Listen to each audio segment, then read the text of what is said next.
Elon Musk and XAI just released Grok 4.1, and at first glance, it looks like just another large language model trying to catch up to ChatGPT.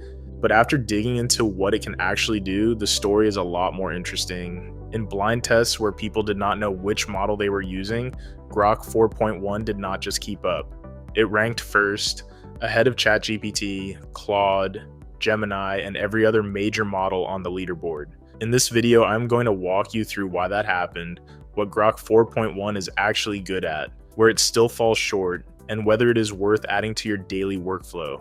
We will look at reasoning, coding, creative writing, emotional intelligence, live search, images, and video, and then wrap up with an honest pros and cons breakdown so you can decide if Grok should sit next to ChatGPT and Claude in your tool stack. Welcome to AI Waves, where we break down new AI models and tools so you can use them without wasting hours on research. If you enjoy this kind of deep dive, make sure to subscribe so you do not miss the next one. Alright, let us start with the basics, what Grok 4.1 actually is. Grok 4.1 is XAI's newest flagship model. When they launched it, they did not make a huge event out of it.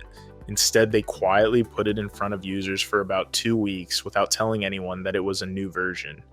Only after collecting data did they reveal the results.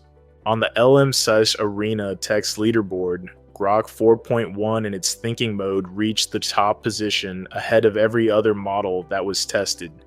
Even more interesting, when Grok runs in its faster non-thinking mode, it's still placed near the top, beating many models that were using their full reasoning modes. In other words, Grok's lighter setting is already as strong or stronger than many competitors running at full power. You can use Grok 4.1 right now on Grok.com, Inside X, and through the mobile apps on iOS and Android.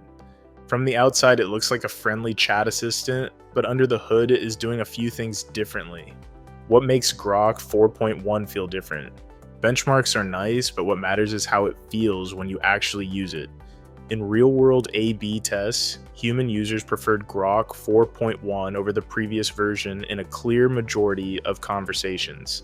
People did not just say it was slightly better, they actively chose it because the responses felt more natural and more helpful. Grok tries to balance two things that are usually hard to combine. Most models either sound dry and robotic, or they lean so heavily into casual talk that they stop feeling professional.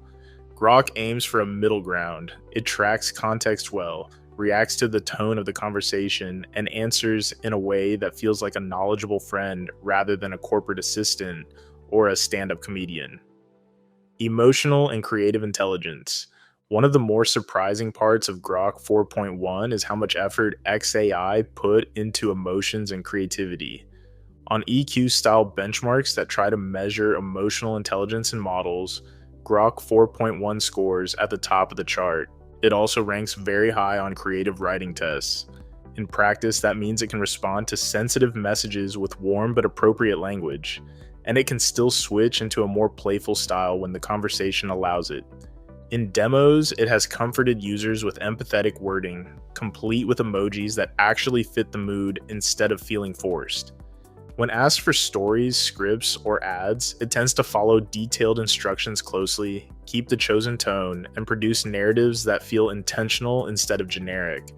We will talk more about this when we get to the example tasks.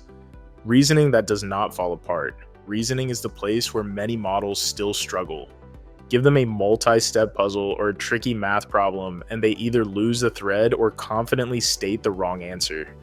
Grok 4.1 tackles this with a dedicated thinking mode. When you enable it, the model spends more time planning its answer internally before it replies. For logic puzzles, proofs, coding questions, or complex planning tasks, this often leads to more accurate answers and clearer explanations. XAI reports large accuracy gains on hard math and reasoning benchmarks compared to earlier Grok versions. The important part is not just that it gets the right answer, it also explains how it reached that answer, which makes it much more useful for learning and decision support instead of acting like a black box calculator. Live search, the secret advantage. One of Grok's signature features is live search. Grok 4.1 can automatically pull recent information from public posts on X and from the broader web. So, when you ask about current news, sports scores, financial data, or very recent events, it is not guessing from an old training cutoff. It actually goes and looks things up. This has a big impact on accuracy. According to XAI, linking the model to live search reduced factual errors significantly compared to Grok 4.0. That does not mean it is perfect, but it means there are fewer hallucinations and more answers grounded in current data, which is crucial if you use AI for research, news, or decisions that depend on what is happening right now. Multimodal abilities, images, and video. Grok 4.1 is not only a text model, it can understand images and generate visuals as well. You can upload charts, screenshots, or photos and ask it to interpret what it sees. You can also use text prompts to create images and simple videos. In practice, the image generation is creative and detailed, but not yet at the level of focused tools like Midjourney or DALL-E. You get interesting visuals that are great for brainstorming or quick concepts, but composition and polish sometimes lag behind specialist systems. The video feature stitches images into animated sequences that look cool, especially considering it comes from a chat interface, but it still feels experimental rather than like a full production tool. So the honest summary is that multimodal support is a valuable bonus, especially on paid plans, but it is not yet the main reason to choose Grok. Context length and speed.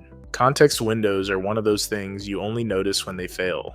With smaller models, you can be deep into a conversation and suddenly the system forgets something important you said earlier.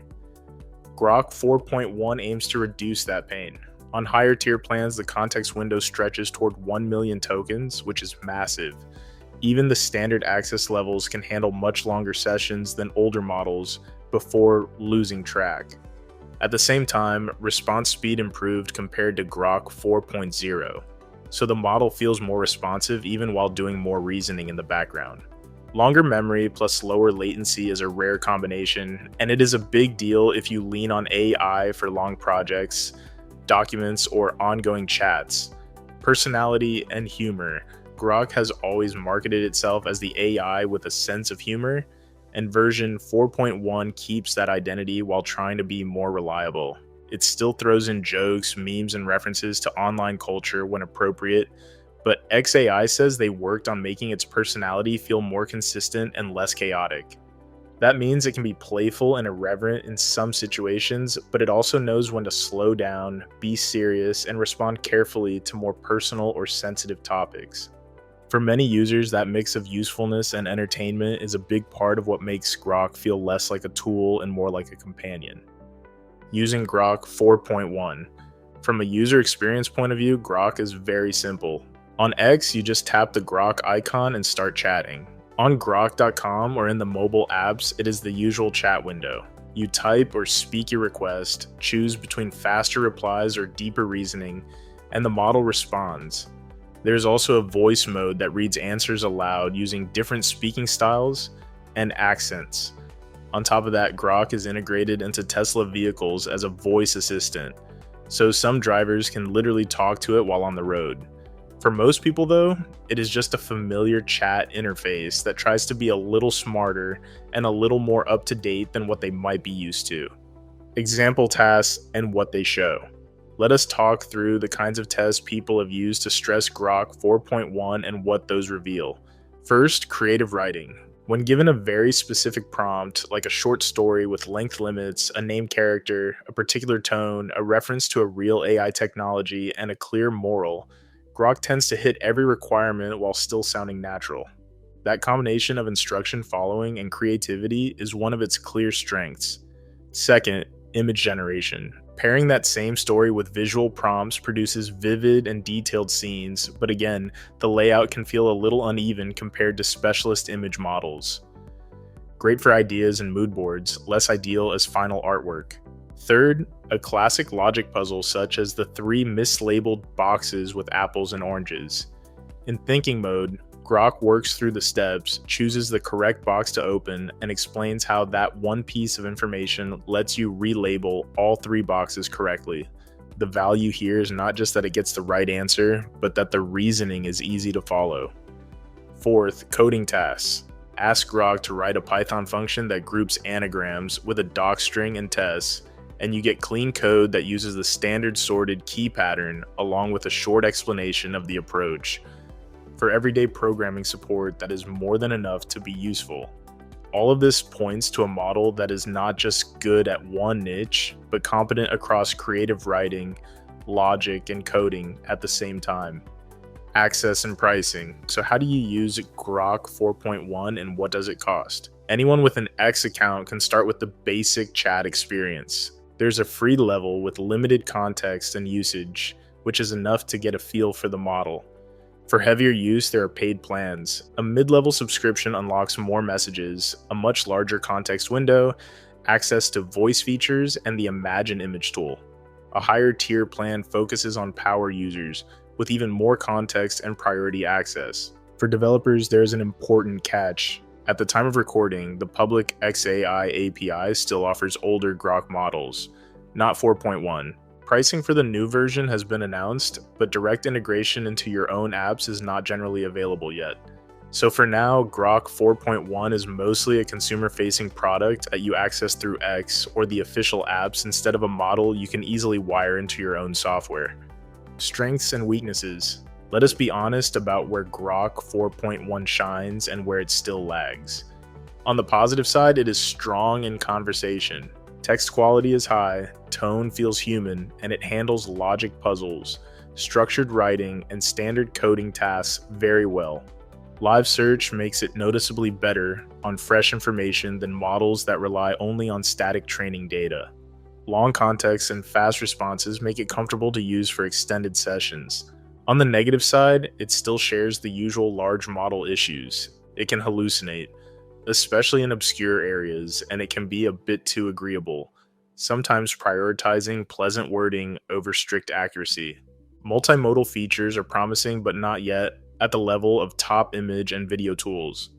And without full API access, its value for larger teams and developers is limited. You still need to check important facts, especially for serious decisions.